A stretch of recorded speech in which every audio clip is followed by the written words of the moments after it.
Hello and welcome to our session today, which is all about pitching your business. My name is Zoya Mabuto, founder of a business called ZoyaSpeaks, where our mission really is to assist women entrepreneurs like yourselves and many others to really discover their voice and to tell your story. I'm going to ask permission to share my slides. I'm excited that we're going to be spending just over 45 minutes together going through, how to pitch your business effectively.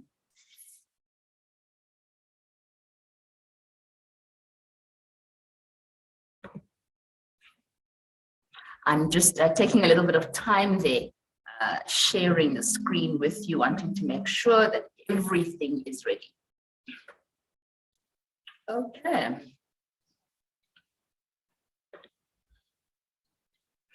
Right. So in terms of, my story, I describe myself as a corporate dropout. I spent about 10 years working in corporate, and I was really struggling to climb that proverbial corporate ladder. I remember the impact of the struggle on me. In fact, I watched myself move from being someone who had bright ideas and contributed these ideas freely to being a person who couldn't even raise their hand without shaking, and I barely spoke in meetings. I went from being sort of mildly confident to desperately self-doubting and unsure.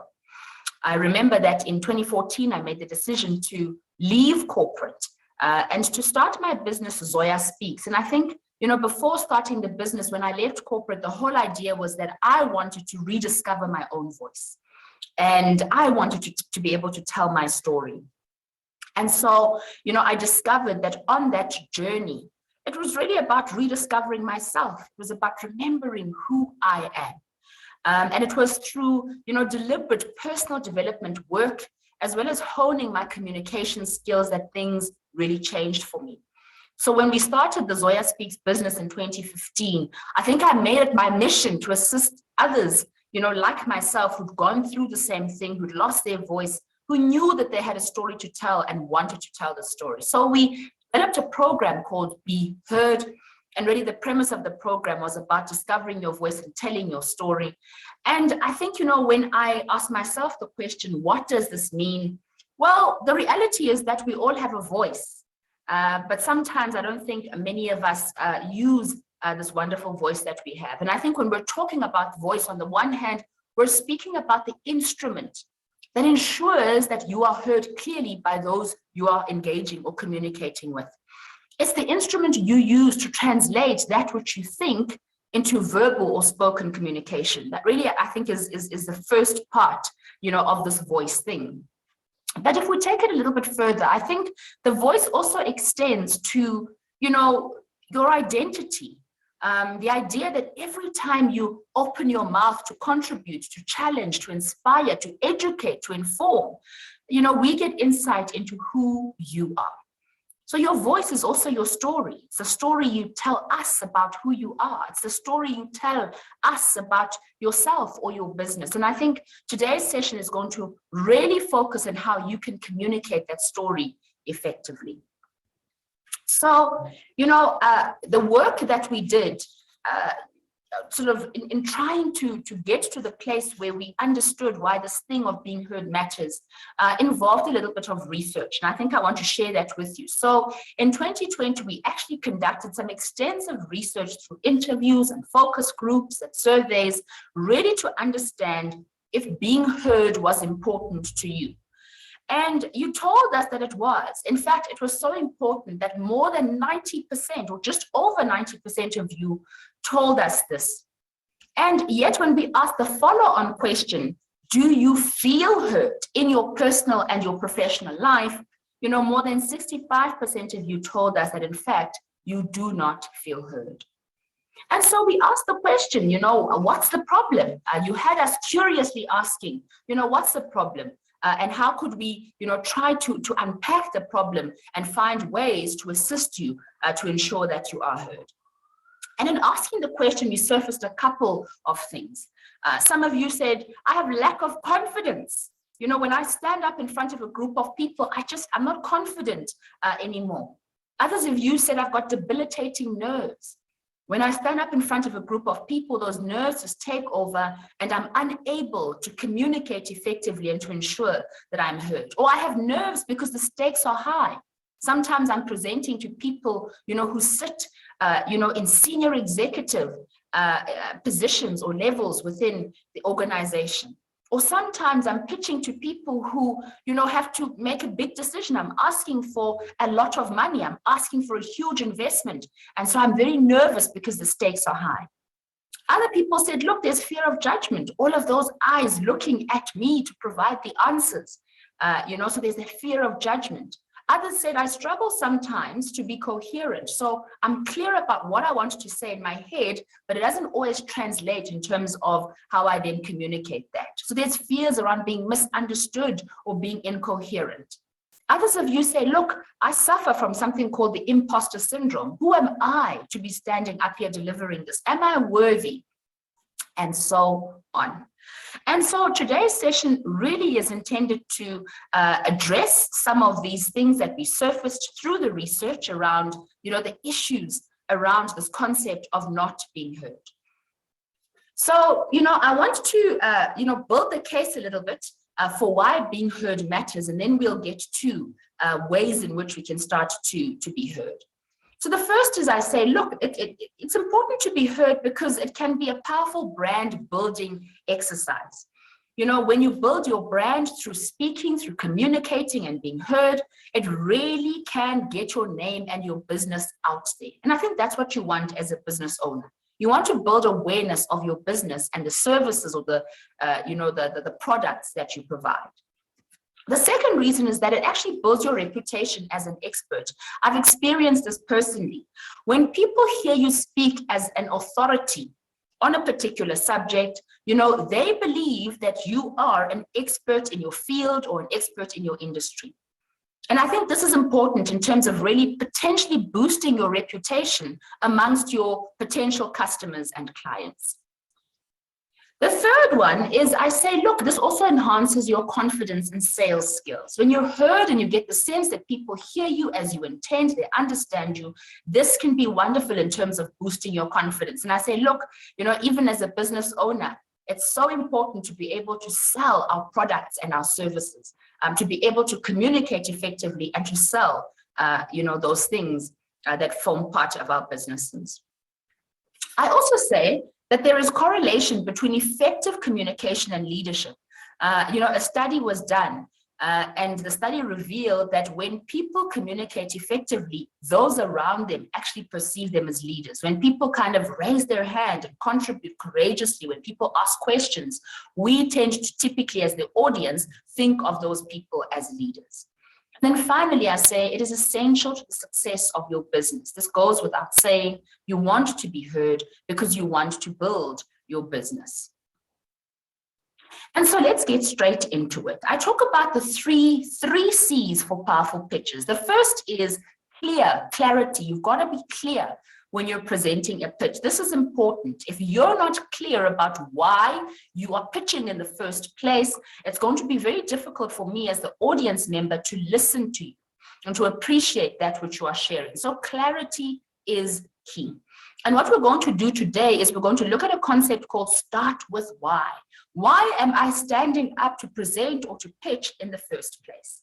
And so we're going to zoom in on this concept of persuasion, around being clear for yourself why you're standing up to present in the first place, so that the person who is listening can then, take in that information, can also have the same clarity. Second is you actually want to be concise. You want to get to the point. Here I say that the reality is that we have so many distractions, particularly in this world, where we're now presenting virtually. So how do we keep people engaged? How do we get them engaged from the get-go? And so here I'm going to talk about structuring your presentation such that, you get to the point from the get-go. And I'll also share a little bit around how you can incorporate storytelling. And then the final C is confidence. You want to project confidence when you share your messages, because then people the more confident you are, the more believable you are. And so you want to project or you want to be confident as you deliver your message. So here we're going to look at delivery. How do you deliver with poise? How do you deliver with ease, incorporating or using body language and voice? And that's really going to be how we will work together in the session today. I hope it's interactive as much as possible. I'm going to do a couple of activities to build that interaction, even though this isn't a live session. So do the activities and certainly also give yourself the opportunity to reflect as we go through the different sections. So let's start with the first section, which is all about clarity, being clear. And here I talk about this concept of start with why. Some of you might be familiar with the book that was written by Simon Sinek, and the book is Start With Why. And he says, you know, more than what you sell, the product that you sell, you know, people are invested in why, the purpose that you had for selling this thing in the first place. And he says more and more businesses are articulating their why to their customers. People want to know what's the purpose behind it, what's driving your need to solve a particular problem. And so when we look at this from the perspective of presentations and speaking, we're saying there are 4 broad reasons why you would be standing up to present in the first place. And we say your why also is like your end point. It's like, where do you want to get to by the end of the presentation? Okay, so while you're standing up to speak in the first place, what do you hope to achieve by the end of the presentation? So let's get into the 4 broad reasons. The first is you stand up for the purposes of giving your audience information. You're there to give them information, so new information, teach them about a new subject or bring a new skill. You stand up for the purposes of information. You can also be adding to information they already have. So you could be building on knowledge they have by sharing additional information with them. The second is inspiration. This is where you're tugging at their heartstrings. You're asking them to dig deep on their virtues, etc. So it's sentimental, it's emotional here. You're connecting with them at a heart level here. When we're inspired, it's not here. We feel something in our hearts when we're inspired. And then, of course, you also stand up sometimes for the pure purposes of entertainment. Really, it's to bring amusement, enjoyment to your audiences here. And then, of course, the final one, and the one we're going to zoom in on, is this one of persuasion. So let's better understand what is persuasion. One definition is it's the ability to cause someone to believe something, especially after a sustained effort. So you've convinced them from one way of seeing something to another way. You're causing them to believe something, especially after a sustained effort. The second definition is the process by which a person's attitudes or behavior are without duress influenced by communications from other people. Duress is, forcing someone, coercing someone. So we're saying that you change a person's attitudes or behavior without using force, and you do it through communication. So if you're looking at these 2 definitions and really thinking about yourself, I want to ask the follow-on question. When you think about yourself and persuasion on a scale of 1 to 5, how might you rate yourself in terms of persuasion? How persuasive do you think you are? 1 is, I could not, I struggle with this persuasion thing. I'm not persuasive at all. And 5 being, I could sell ice to an Eskimo, as the famous saying goes. I could sell ice to an Eskimo. I am very persuasive. So 1, not at all. 5, I could sell ice to an Eskimo. How persuasive do you think you are? Okay, so for all of those who are saying, look, I'm definitely sitting somewhere between, 1 and maybe 3, I'm going to be sharing these 4 components of persuasion that can certainly assist you to move up 1 or 2 notches to become a little bit more persuasive. So when we look at the 4 components of persuasion, we're saying the first is you actually want to establish credibility. And we're going to unpack what all of these mean. Second is you want to frame for common ground. The third is you want to actually provide evidence. And then, of course, the final one is, and let's just click here. The final one is you want to connect emotionally. So these are the 4 components that will assist you to really up your game in terms of persuasion. And now we're going to look at them one by one. So when we talk about establishing credibility, we say credibility is made up of two elements. The first is competence, and the second is confidence. So competence, as I've written here, speaks to you've got a proven track record in the area. It's about people's perception of your knowledge about the product or about the strategy or whatever it is that you're proposing, to your audience. So am I competent? That's the first one, very critical. When people get a sense that you can do this thing that you're saying that you are going to do, or you can deliver, on this service, then it starts to build on your credibility. The second is confidence. And here we're not speaking about how confident you feel, but rather about the trust others have in you. So people are trusting that you're going to deliver on what you say you will do. This is about their perception of your trustworthiness. So do they have confidence in you to do what you intend to do, what you say you're going to do? So the combination of competence and confidence certainly assists you in terms of building or establishing that much needed credibility. Second is framing for common ground. This is one of my favorite ones. And the reason this is one of my favorite ones is because it really centers the audience that you're pitching to. It really centers your customer or your potential client. And here we're saying it answers the question for the audience, what's in it for me? We know that people are constantly asking themselves the question, what's in it for me? And so when you frame for common ground, it's about you really paying attention to why that person, why whatever product or service you're bringing to them, what significance it has for them. And so you typically would closely study what matters most to those you are trying to persuade. You go as far as to identify the tangible benefits of your solution to the people you're trying to persuade. This is very, very important. It's really understanding your customer, understanding what their need is, and then communicating that you have done this homework, that you really have considered them, as you are pitching your business, etc. So, one of the things I say is that when we're speaking, we're not doing it for the benefit of ourselves.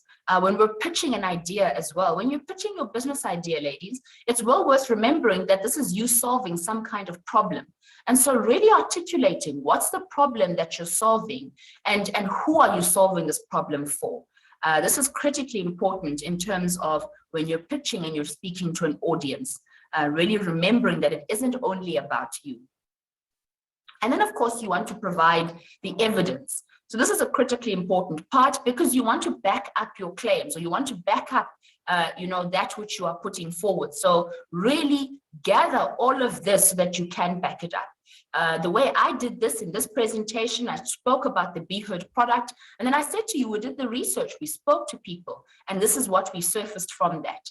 And so really provide, that substantive material that's going to back you up. And you can do this by way of, data, images, stories, anecdotes, metaphors, videos. I've given you a couple of ideas here. Critical to this is to say that numbers alone don't have an impact. But similarly, if we have no numbers at all, the presentation or the pitch could fall flat. So for me, it's a wonderful combination between the numbers as well as that information or evidence provided in a variety of other ways as well. And then finally, I say, you've got to connect emotionally. And for me, when I speak to this one, I said, answers the question, what's in it for me? Why are you invested in this solution? Why do you care about this product? Do you even understand the product that you are selling to other people? I've been shocked at, how you get those people who call you and they're selling a product. And the minute you start to ask too many questions, you can sense they're getting agitated because they don't know. They don't have enough information. So it's critically important for you to have a very clear understanding, for you to have clear knowledge about the very product or the service that you're bringing to other people. Why are you vested in this idea or the solution? What is your connection to it? Why does it matter to you? When we bring in that emotional connection, we're actually assisting the person who's sitting in the audience to also kind of get sentimental and emotional about it. It matters to us, and therefore, it can enhance some of that credibility that we're trying to build, and certainly increase that persuasion. And so here's a wonderful video by Jamie Oliver. I'm not going to play it. It is quite long, but wanting to encourage you to please go and have a look at it. And in particular, pay attention to how he incorporates the 4 elements of persuasion in his wonderful TED Talk. It's such a brilliant TED Talk. I'd encourage you to please go and have a look at it. Okay. And so we've now come to the end of that first bit, which is all about clarity, all about being clear, but most importantly, zooming in on your ability to persuade. And so here, I just want you to spend a little bit of time just reflecting for yourself around the specific areas, that you need to work on as it relates to clarity in your presentations. And also maybe just to think about, did any insight come to you as you were listening to me go through this particular part of the presentation? A few minutes for you to reflect for yourself.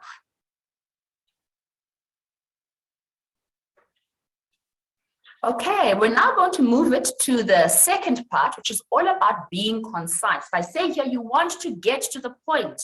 And the reason we say this is because we realize that it actually takes, or you have 3 to 5 seconds. This is the average time you have to make an impression online.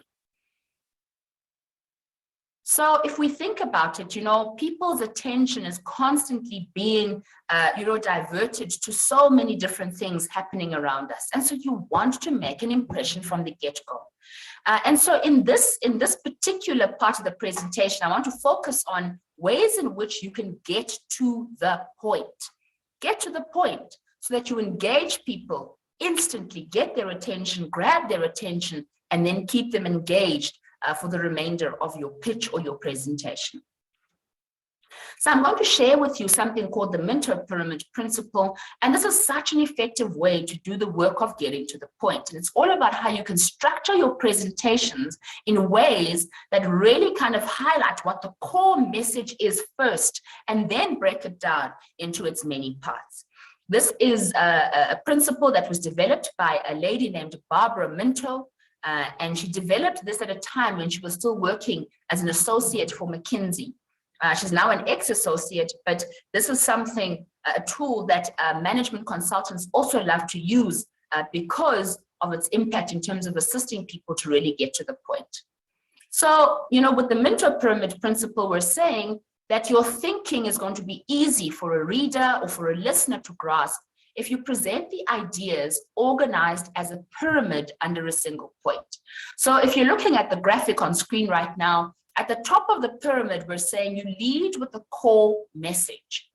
And then you follow that with the important details. So what are the details that support that core message? And then you get into the finer details. What are the finer details that support those important details that you had shared? And so it literally is starting at the top with that crystal message, that core message, and then breaking it down into its many parts, the important details followed by the finer details. So let's unpack it to assist our understanding, and let's maybe try a little activity. Okay, before we get to that activity, I think what we're saying is that, for the most part, your mind automatically sorts information into little pyramids in order to comprehend things. If you think about this, we're saying we're taking in so much information.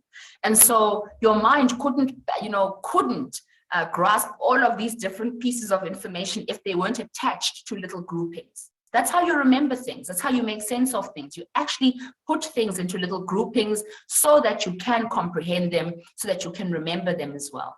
And so we're actually doing something that your mind logically tends to do, just to make it a little bit easier to comprehend, to grasp, to remember.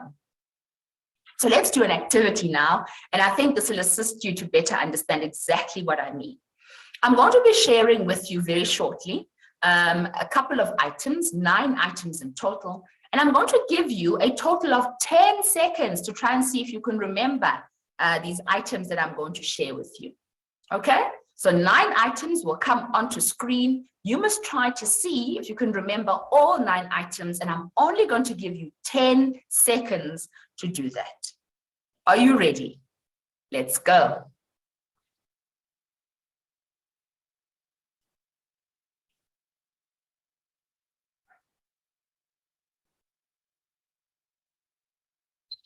Okay, there's my timer. Your time is up.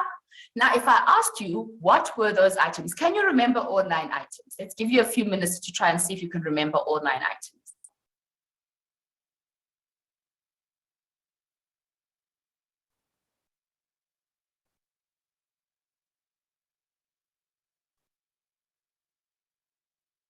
Okay, so let's go back and see if you remembered the items. We had bread, we had soap, we had donut, we had grapefruit, apple, shampoo, banana, conditioner, bagel. Be honest now, how many did you get? How many were you able to remember?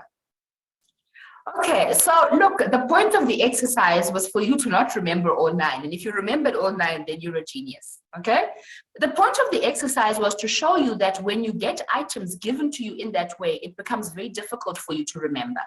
So if we apply the mental pyramid principle, we say typically when you are going to present your pitch, you want to start by clustering all of the like items together. So you've got all of these ideas, multiple ideas you want to pitch, but you're going, yo, I've got all of these ideas, I don't know where to start. You write down all of the ideas, similar to that list there where you had all of them, and then you do the work of clustering like ideas. What does this mean? It means that I had the idea called apple, I had the idea called grapefruit, I had the idea called banana. They all fit together. Okay? Then I put bread, bagel, donut. They all fit together.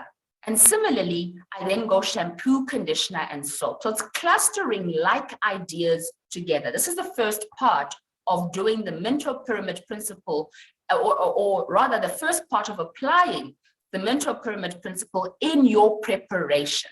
So you started with 9 random pieces of information. Now you've clustered them into like items. You're starting to do some of that sorting work in your brain. Then you follow this with kind of, if I had to sort them into kind of a heading, what if I had to give these ideas a heading, what would that heading look like? And so for the first one, we said the heading for those groups of ideas, those finer details could be fruit. This is now the more important details, if you remember that pyramid I shared with you earlier. If we look at the second grouping, it could be bakery or bakery items. And finally, the third one could be toiletries. So we have fruit, bakery, and toiletries, and we might call these the important details. And then, of course, we want to take all of this. So we've got the cluster, which is the sort of finer details, and then we've sorted it into the more important details. And ultimately, summary is that this could be called a shopping list. Shopping list becomes the core message or the main idea. And so in communicating, as you're going to see, you're not going to go, hi, today I'm going to tell you about soap, conditioner, shampoo, bread, bagel, etc. You're going to go, here's the shopping list. And in the shopping list, I've got fruit, bakery, and toiletry items. And if people want more information, what is under toiletries, I would share I've got shampoo, conditioner, and soap. You want to communicate in that way. So if we look at this principle, if we look at this pyramid again, we're saying when you are planning your presentation, you want to do a bottoms-up synthesis. Get all of your ideas at the bottom of the pyramid and then cluster and sort to get to the central or the core message. And then in communicating it, you want to start at the top.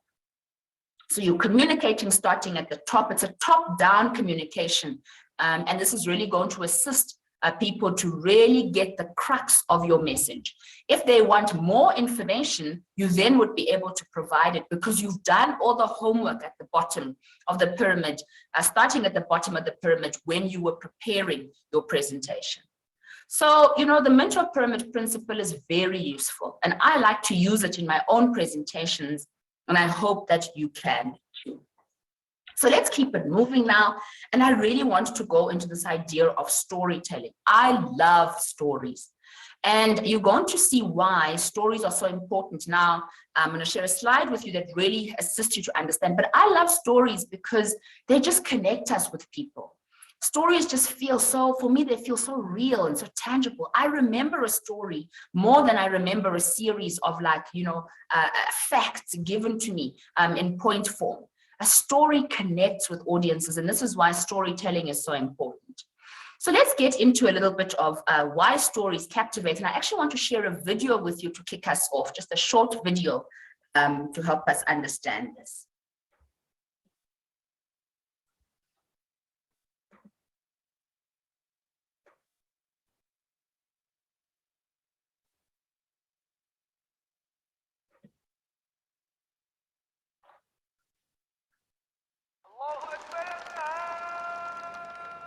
ये मैं, ये यूसुफ, लंगोटिया यार सी मेरा। लाहौर में हमारे घर के सामने एक बड़ा बाग था। उस बाग का गेट बाबा आदम के जमाने। रोज शाम को हमने वहाँ पतंगे उड़ानी और उसके बाद जाके यूसुफ की दुकान से झझरिया चुरा के खानी। झझरिया? और मेरा साहब नमस्ते। नमस्ते, मेरी पोती मुंबई वाली। और बेटे क्या हाल चाल है?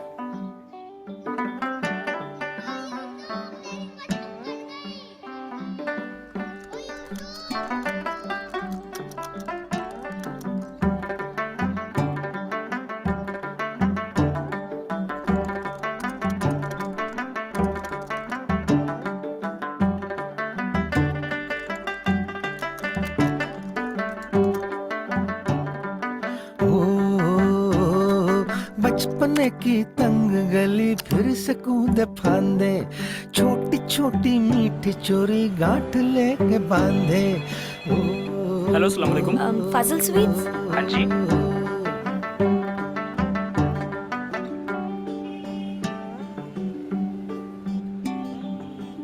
दादाजान, दिल्ली से किसी की कॉल है। Hello, Yusuf uncle? कौन? जी मैं सुमन बोल रही हूँ दिल्ली से, आपके बचपन के दोस्त बलदेव जी की पोती। याद है बचपन में आप दोनों झझरिया चुरा के खाते थे? बचपन की तंग गली फिर से कूदे फांदे, छोटी छोटी मीठी चोरी गांठ लेके बांधे। एक पतंग सा उड़ता था परिंदों की तरह, परिंदों की तरह, परिंदों की तरह। एक दौर था मन मन मोर था, एक दौर था मन मन मोर था। पार्टीशन के वक्त हम रातों रात हिंदुस्तान आ गए। दादू? यूसुफ दी बड़ी याद आती। कागजों की कश्तियों में डूबा रहता था, झांकती खिड़कियों में उलझा रहता था। वो भी क्या दौर था, मन पे न जोर था। एक दौर था मन मन मोर था, एक दौर था मन मन मोर था। भैया थोड़ा जल्दी। मन मोर।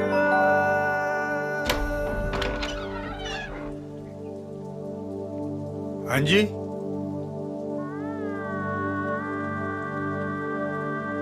कौन?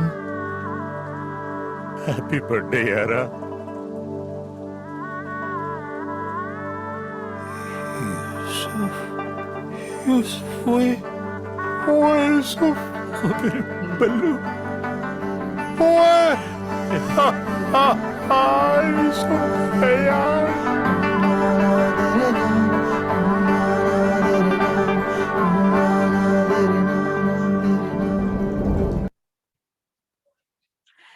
Really beautiful story there, tugs at my heartstrings. I get emotional each time I watch the story, but you know, it's such a beautiful story and we follow it from beginning to end. And I'm sure it was also tugging at your own heartstrings. We'll talk a little bit about it when we engage face to face, or rather when we engage live. But let's explore why this is such a powerful story. And I want to just share with you why stories are so powerful.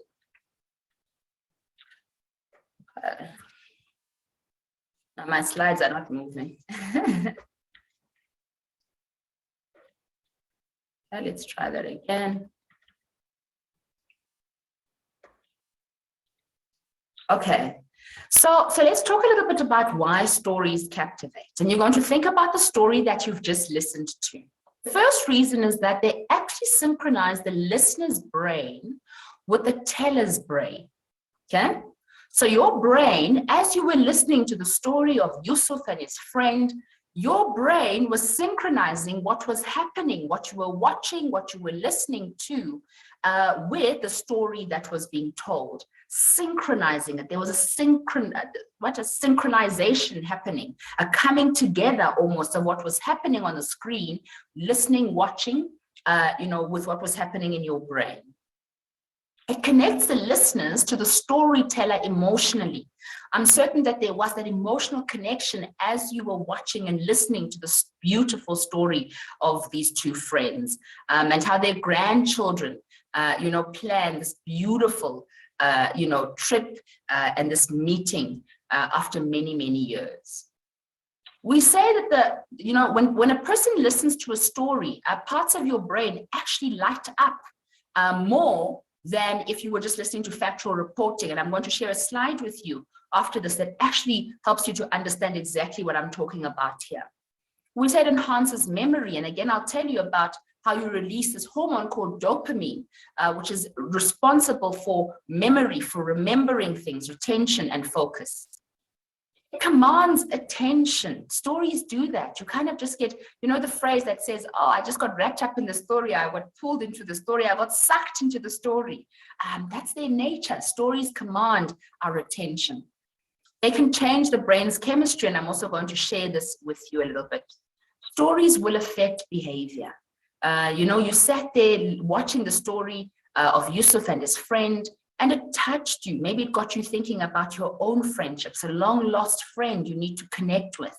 It can really affect behavior. And so, stories are very important and can be used in our presentations and pitches to do some of these things, to command attention, to affect behavior, to enhance memory, but certainly to connect with the people who are listening to our stories.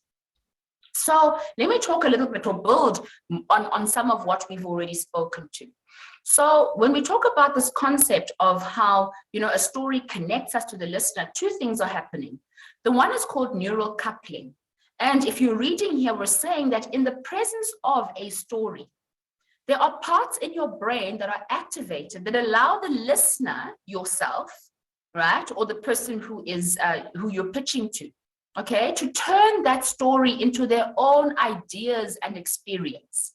So I can watch a story and take it and turn it into my own ideas and experience, and we call this neural coupling, okay? This is what builds some of the connection we were speaking to. Mirroring is another process that also builds that connection. And in fact, we say that stories are empathy machines. They cause people to feel for us or to feel for others.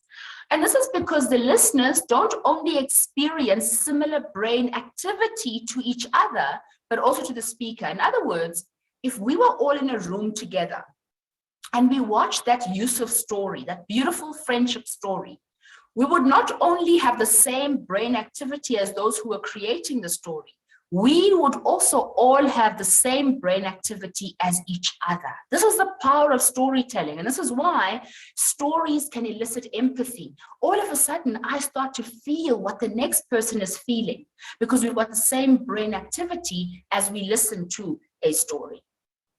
We also say that, you release a hormone called dopamine. Now, dopamine is the hormone that's really responsible for great focus and accuracy. It also is responsible for assisting with memory or retention, remembering things. And so when you experience a story or an emotionally charged event, because stories tend to do that to us, they charge up our emotions, it makes it easier to remember and to do so with greater accuracy because dopamine has been released. Okay, and so you've got this hormone that's released. And then finally, we talk about activity in your cortex. Your cortex actually sits here, sort of in the front part of your brain. And we say when you're processing facts, only 2 areas of your brain are activated. Okay, this connects to that point around how more areas of your brain light up in the presence of the story. And yet, when you listen to a good or a well-told story, many additional areas of your cortex are engaged, they light up. I love that example, this idea that so many more lights go on in the presence of the story. And so, ladies, what you want to do is to actually think about ways in which you can bring in stories in your presentation. So what are the ways you can do this? So I said, well, you could potentially share the story of why you were moved to start your business in the first place. So for me, I said it was because I lost my voice.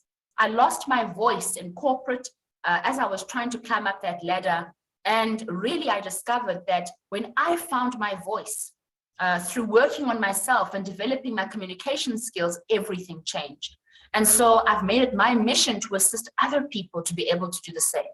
So very short, succinct, to the point, but some of the motivation around why I started my business in the first place. So that could be, an example of how you could tell a story and connect it to the business. You could also think of an experience you had where you might have had to overcome a challenge or a series of challenges to be where you are. I always say the most powerful stories are the ones, that tell of our scars. It's easy to listen to a story, that's all about how wonderful you are and how great and amazing your business is. But the stories that actually connect us are the stories where we learn that you also had to overcome challenges. You had to have triumph. You had to triumph over challenges. You had to overcome obstacles on your journey. And the reason this is so is because we want to learn how you were able to navigate the difficult thing, how you were able to overcome the challenge. And so I always say, share the stories from the place of your scars. What are some of those scars? A scar has healed, right? A scar is a mark that is healed, but that has a little bit of a story around it because there's something that happened to give you that scar.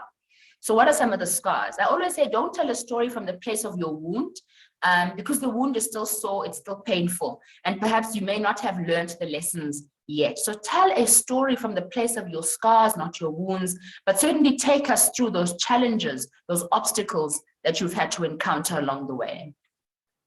I say share an inspiring experience you had with a customer.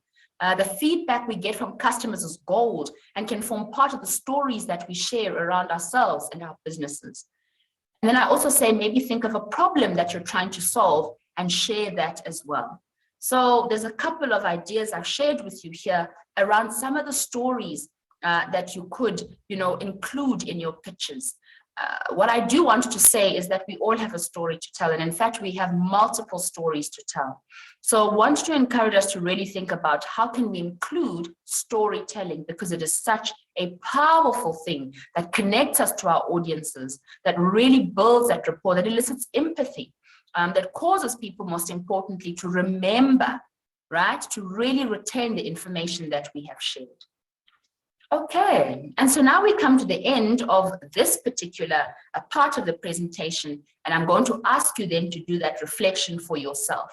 So really do that reflection on yourself. What specific areas do you need to work on as it relates to being concise in your presentations, getting to the point? How will you apply the mental pyramid principle? What stories can you share in your pitch? And finally, is there a new insight that has come to you about your own presentations and pitches? I hope you can see the slide clearly. And then we come to, the final part, which is all about confidence. And here we're looking at delivering the beautiful presentation that you've worked on. And I just wanted to move this here so that you can see me again. Wonderful. Okay, so when we're talking about confidence, I'm going to focus specifically on delivering your content in a particular way. And you can see here that we've got this wonderful lady. Her name is Amy Cuddy. And she delivered a TED Talk a couple of years ago where she said, your body language shapes who you are. Your body language shapes who you are. And in it, Amy Cuddy says, for the most part, when we have open body language, so you open yourself up, big, bold gestures, she says it actually sends a message to your brain that you're feeling okay. Similarly, she says if we make ourselves small, it sends a message to your brain that things are not okay. And she talks about this in the language of what she describes as power posing. And she makes a distinction between high power poses and low power poses. So high power poses are typically all the kind of poses or stances that we take that open us up, that make us bigger. So standing upright, tall. arms raised in a V above the head. They call this the victory pose. And you typically see this when people have achieved something amazing. So at the end of a sporting race, somebody would win the race and they go into this V almost without thinking. Hands on hips, can be a power pose and suggest that you're an authority figure. They go as far as to say even arms crossed behind the head, kind of sitting or standing. It says, I'm opening myself up. I feel confident. I feel okay. So these are what we describe as high power poses. And really, it's about how you open yourself up. It projects a sense of I'm confident, I'm comfortable in my skin, high power poses.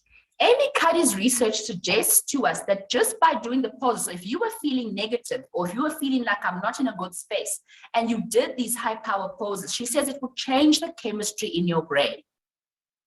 She says you could fake it till you make it. It's a popular saying, that's come from her TED Talk. And in fact, it probably came from before then, but she popularized it even more. This idea in boardrooms that you can fake it till you make it simply by changing your physicality, changing how you're sitting, changing how you're standing, etc.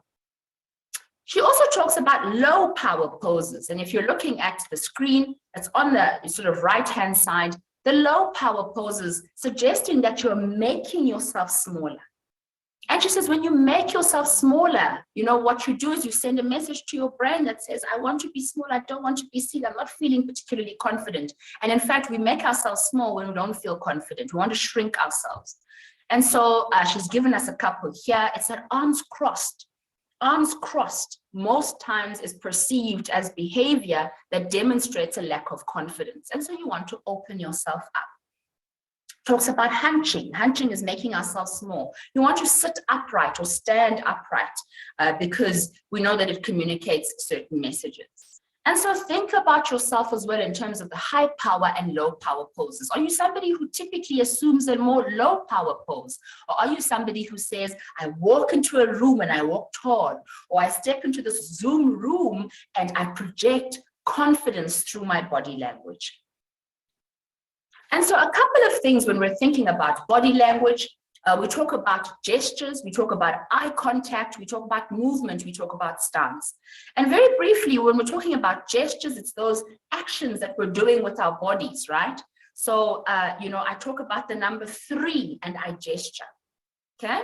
So it really is those accompanying movements, or actions that we're doing using our physical body. One of the important points to note about body language is this. If you say something with your mouth, so you speak, and your gestures or your body language does not match or correlate that which you are saying, people will believe what they see over what they hear.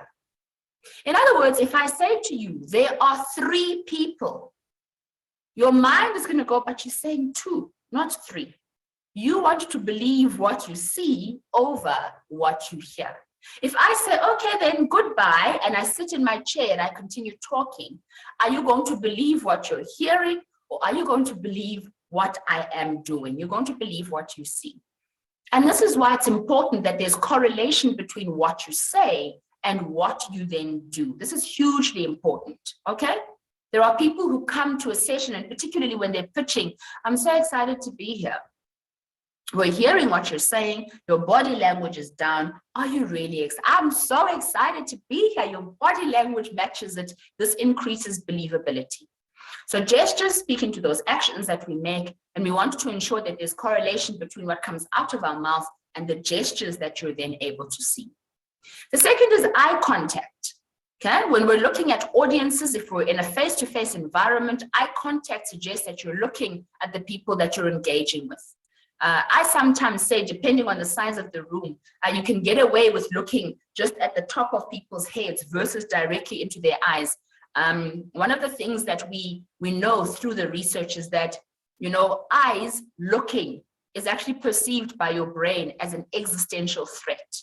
In other words, you feel like your survival is threatened when you have too many people staring at you like this, or when you look at people directly in the eye. I don't know why that is so, but we know that your brain perceives the eyes looking or staring at you as some kind of threat to your existence. And so it can be daunting, this eye contact thing. And so in face-to-face environments, I say maybe just look over the top of people's heads. But on these online platforms, just look into this black dot, your camera. This translates as eye contact. And you want to do it from time to time, look around, and again, connect with your audiences by looking into the black dot. And then, of course, movement as well. So if you were presenting face-to-face, think about, do I want to utilize the space? Do I want to move around a little bit in the space, etc.? And on these platforms, you have limited movement, but you can also move back. You can stand up when you present. You can sit down. It really all depends on you. But just be mindful that your movements must be purposeful. Otherwise, they can become distracting. So if you want to move from one place to another, just be mindful that you're doing it because there's a reason for it versus just for the sake of it, or that pacing up and down can become very distracting. And then finally, stance. Stance is really kind of just being rooted firmly. I love this idea, particularly in face-to-face presentations where I just stand on the spot and I just talk with people. So stance is about being rooted. It's about your posture. And I always imagine that there's like a little piece of string coming from my head that's really just pulling upwards, allowing me to extend and to plant myself firmly. Stance, posture, all of that, communicating a sense of confidence. Let's move to the next one, which is all about your voice. And I love this one because we're using voice predominantly for communicating effectively online. So I've got the picture of an instrument here because we say that your voice is like an instrument. You just have to learn how to play the instrument properly. And so let's talk about the qualities of a good voice. So a good voice, okay, has good volume. It's an ability to control the loudness or softness of your voice in order to keep your audience's attention. Sometimes you want to go really soft so people can lean in. Other times you want to go really loud because you want to make a point. So volume is critically important. Pitches or how high or how low your voice can go. We say that, sometimes when we don't vary the pitch, it can result in a presentation that's monotonous, that's sort of sounding the same. We talk about rate as well. This is how fast or slow you speak. If you speak too fast, people can't hear what you're saying. If you speak too slowly, your audience loses interest. And so you want to have, a moderate pace or rate of speaking that keeps people engaged, and not speak too fast that we can't hear what you're saying, can't take it in, or too slow that we lose interest. And then, of course, I say you want to have a good quality voice that really conveys friendliness and confidence in a natural tone, a voice that's enjoyable and pleasant to listen to as well. So those are all very important things to be mindful of as well. And so, a little voice activity here, and we can do this when we connect live, really is, how do you use volume, loud, soft, or rate, fast, slow, to achieve different sounding voices? So, if I used the phrase from our business, which is, discover your voice, tell your story, and I decided to say it really fast and really loud, I would produce an excited sounding voice. Let's try it. Discover your voice, tell your story. Discover your voice, tell your story. Okay, let's try something a little bit different. Let's go really soft, but really fast. Discover your voice, tell your story. Discover your voice, tell your story. Discover your voice, tell your story. Ooh, what's that? How does that sound? We go to the bottom right-hand corner. Discover your voice, tell your story. Discover your voice, tell your story. And then finally, we say we all have that authentic sounding voice. Discover your voice, tell your story. We call it the voice of authenticity. And for the most part, all of us have a natural sounding voice. And then you want to move to anticipation, excitement, and authority, just so that you can inject a little bit of vocal variety to your presentations. And then finally, as part of confidence, this last pillar, I say, preparation is queen, ladies. You know, this is really going to be a lever for success if you prepare. And I've shared that wonderful quote by Abraham Lincoln, you know, who says that if I had an hour to chop down a tree, I would spend the first 45 minutes sharpening my axe. And I think, you know, this really speaks to the importance of preparation. Know your subject matter, know your audience, know your why. Why are you standing up to pitch in the first place? And then I've said that sometimes we also have those debilitating nerves. And so I would just say, you know, center yourself and do a little bit of breathing activities. You know, when you take a couple of deep breaths in and count to 4, and then deep breaths out through the mouth counting to 4. Really to center yourself, because it can be nerve-wracking, you know, to have to pitch or to have to present. And then, of course, I say also visualize a positive outcome. I think sometimes the stories that we tell ourselves in our mind can really cause us to make big mistakes, can cause us to not deliver the quality of presentations we are capable of. So really mind that mental narrative that's playing, you know, that's playing itself out. Believe in yourself, believe in your business, believe in the idea that you're wanting to share, believe in the product that you're wanting to sell, or the service that you're bringing to people. And I've shared that wonderful quote there, that belief in limits created limited people. Don't be your own, don't get in your own way. And that's going to be around the story that you then tell yourself. And so, you know, also an opportunity here for you to do that individual reflection around the specific areas you need to work on. Sorry, let me go back to that.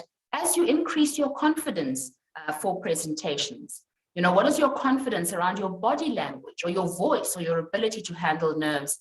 What insights have emerged for you listening to this particular part of the presentation? Okay, and so as a recap, I'm saying the 3 C's for powerful pitches are clarity. You've got to be clear about why you're standing up to present in the first place. You want to get to the point, be concise, and you're going to do that using that wonderful structure, the Minter Pyramid principle, as well as incorporating storytelling, which we know assists with retention and building those connections. And then finally, I said you want to be confident. Here you want to deliver with poise, and you want to use your body language and voice, and you want to ensure you are well prepared. So as we wrap it up, ladies, I'm saying it's your turn now to pitch your business. You're going to need to pitch. And I've got a picture here of those dragons' den. South Africa had a dragon's den. And so I've got them, the dragons, waiting to hear what you have to share. And so I'm going to, I've put on screen what the ask is. You're required to pitch to a group of investors. And we want to see you incorporating those 3 C's of pitching that we've just discussed. And you're going to prepare a 3-minute pitch. And in it, you're going to share about your business and the specifics around the investment you need from them. I want you to consider the audience who are in front of you, and I have shared some information on screen just for you to have a sense of who your audience is. These are the people that you're pitching to. So a few minutes for you to look at this, and then you can go and just think about your own pitch that you're going to, prepare to share. And in fact, let's make it a 3 to 5 minute pitch. 3 to 5 minutes for your pitch that you're then going to work on, and will have an opportunity at a later stage to share. Okay. So ladies, we've come to the end of the presentation. I really hope that this was useful for you.